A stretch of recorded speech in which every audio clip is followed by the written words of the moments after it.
ہم اکثر جانے انجانے میں بہت سی ایسی غلطیاں کر دیتے ہیں جس کا ہمیں جب احساس ہوتا ہے تو بہت دیر ہو چکی ہوتی ہے۔ تب ہم سوچتے ہیں کہ کاش ہم اس وقت پر خاموش رہتے تو بات اتنی زیادہ نہ بڑھتی۔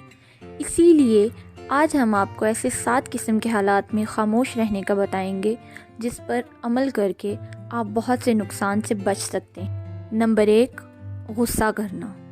جب بھی آپ کو غصہ آئے کوشش کریں خاموش رہنے کی، اس سے آپ بہت سے نقصان سے بچ جائیں گے۔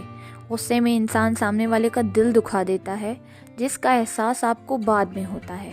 اگر اس طریقے پر عمل نہ کیا جائے تو بعد میں سوائے پچھتاوے کے کچھ نہیں بچتا۔ نمبر 2، نہ جاننا۔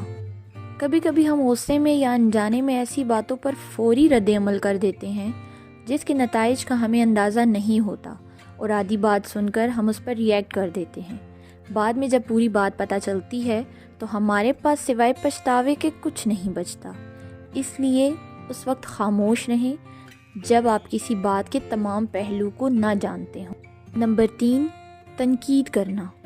اس وقت خاموش رہیں جب آپ کو پتہ ہو سامنے والا انسان ہرٹ ہوگا۔ آپ کے الفاظ میں دوسروں کے لیے تنقید شامل نہیں ہونی چاہیے، ورنہ آپ کی باتیں برے تاثرات پیدا کر سکتی ہیں۔ نمبر 4، افسردہ کرنا۔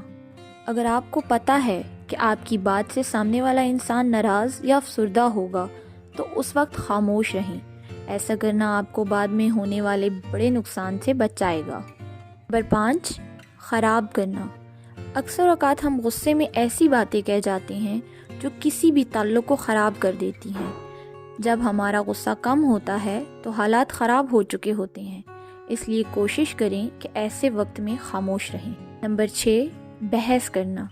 کبھی ایسا ہوتا ہے کہ ہمارا مقصد سامنے والے انسان کو اپنی بات سمجھانا ہوتا ہے، لیکن ہم اس دوران اپنے سخت لہجے کو بھول جاتے ہیں۔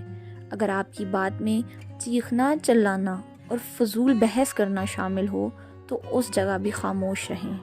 مزید اس طرح کی ویڈیوز دیکھنے کے لیے ہمارے چینل کو سبسکرائب کریں۔ برائے مہربانی اس ویڈیو کو بھی لائک اور شیئر کریں۔ شکریہ۔